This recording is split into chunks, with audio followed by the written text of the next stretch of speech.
अन्न भेसळ अधिकारी असल्याचे भासवत डेअरी चालकांकडून लाखो रुपये लुटणाऱ्या टोळीचा पर्दाफाश करत दोघांना पोलिसांनी जेरबंद करत गुन्हा दाखल केलाय। अहिल्यानगर जिल्ह्यातील श्रीरामपूर आणि राहुरी तालुक्यातील दूध डेअरीवर छापा टाकून आम्ही अन्न भेसळ प्रशासनाच्या पथकातील अधिकारी असल्याचे भासवत डेअरीतील दुधाची गुणवत्ता कमी आहे, दुधात भेसळ असल्याचे सांगून लाखो रुपयांची लूट करणाऱ्या टोळीतील दोघांना श्रीरामपूर पोलिसांनी जेरबंद करत गुन्हा दाखल केलाय। पोलिसांनी ताब्यात घेतलेल्या दोघांपैकी अरुण खुळे हा अकोले तालुक्यातील एका शिक्षण संस्थेत शिक्षक असून दुसरा श्रीरामपूर तालुक्यातील शेतकरी असल्याची माहिती समोर आली आहे। त्याचबरोबर या टोळीचा म्होरक्या आणि इतर दोघे पसार झाले असून पसार झालेल्या आरोपींपैकी एक जण त्याच शिक्षण संस्थेत चतुर्थ श्रेणी कर्मचारी असल्याची माहिती समोर आली असून या प्रकरणी श्रीरामपूर शहर पोलीस ठाण्याच्या हद्दीत घडलेल्या गुन्ह्यासंदर्भात भारतीय न्याय संहिता 2023 चे कलम 204, 318, 2, 319, 3, 5 कलमा अन्वये गुन्हा दाखल करण्यात आल्याची माहिती पोलीस निरीक्षक नितीन देशमुख यांनी दिली आहे। होता काय आपल्यासोबत घडलंय? माझं नाव रवींद्र विठ्ठल बुरुडे, माझी डेअरी मालुंजा खुर्द इथे आहे। तर मला मुंबईचं भरारी पथक म्हणून दुधाचं तर ते 5 जण आमच्या इथं क्रेटा गाडीमध्ये आले होते। त्यांनी सॅम्पल वगैरे आपले दोन कलेक्ट केल्यानंतर माझा फोन नंबर नेला त्यांनी आणि मला 5 लाख रुपये पैशाची खंडणीची मागणी केली, नाहीतर तुम्हाला म्हणजे अधिकारी लोकांच्या वगैरे मला धाक दाखवला आणि म्हटलं का तुम्हाला 3 महिने जामीन नाही होणार, अशा पद्धतीने तुमच्यावर गुन्हा होईल, तुम्हाला ते पैसे द्यावे लागतील, अशा पद्धतीने मला 2दा 3दा फोन आले, ब्लॅकमेल केलं त्यांनी आपल्याला। पण मग मी अधिकाऱ्यांना फोन केला, आपल्याकडे काही सापडलंच नाही तर आपण कसं काय द्यायचं असा विषय होता। तर मग ते आम्हाला समजलं का ते तोता आहेत, अधिकारी काय हे ओरिजिनल नाही ते।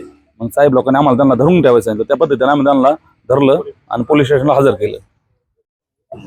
तुमचं नाव काय, तुमचं सगळं काय घडलंय? माझं नाव प्रशांत बाळासाहेब बडा, राहणार महांकाळ वडगाव। तर माझा दुधाचा व्यवसाय आहे। तर माझं संकलन करून गाडी थोड्या अंतरावर गावाच्या थोडं बाहेर आल्यावर ते 3 अधिकारी म्हणून जे आले होते त्यांनी गाडी थांबवली आणि त्याच्यामधून त्यांनी मला सांगितलं की बा तुमच्या गाडीतले शॅम्पल चेक करायचे। तर शॅम्पल चेक करायचे म्हटल्यावर मग मी गाडी थांबवली आणि शॅम्पल चेक करायसाठी ते गाडीत चढले। तर मला झाकण उघड लावले कॅनचे, तर ती कॅनमध्ये माशा गबळ असं दिसल्या कारणास्तव त्यांनी मला दमदाटी केल्यावर आणि म्हणायला लागले की तुला आम्ही जेलमध्ये टाकू, 3 महिन्याची तुला सजा होईल आणि त्याच्यामध्ये तुला 5 लाख रुपये द्यावा लागेल तरच तुला आम्ही सोडू असं बोलले आणि माझ्याकडून त्यांनी नाही करता 4 लाख रुपये घेऊन गेले। ते पैसे तुम्ही म्हणजे कसे दिले? आपण ते माझ्या मित्रांकडून फोन करून असं मी थोडे करून 4 लाख जमा केले आणि मग ते श्रीरामपूरमध्ये मार्केट यार्ड जवळ आणि काही पुन्हा हॉटेल जवळ त्यांच्या ताब्यात दिले। संबंधितांवर काय व्हायला पाहिजे? त्यांच्यावर कडक कारवाई व्हायला पाहिजे आणि त्यांनी जे असे आमच्यासारखे गरीब लोकांना जे लुटण्याचा प्रयत्न केला त्यावर त्यांच्यावर चांगलीच कार्यवाही झाली पाहिजे। श्रीरामपूर शहर परिसरात व इतर ग्रामीण भागामध्ये दूध डेअरी चालकांना अन्न व औषध प्रशासन विभागाचे अधिकारी असल्याचे भासवून त्यांना धमकावून व त्यांच्या दुधात वगैरे भेसळ अशा पद्धतीने धमकावून त्यांच्याकडून पैसे वसुली करण्याचे काम काही तोतया लोक करत होते।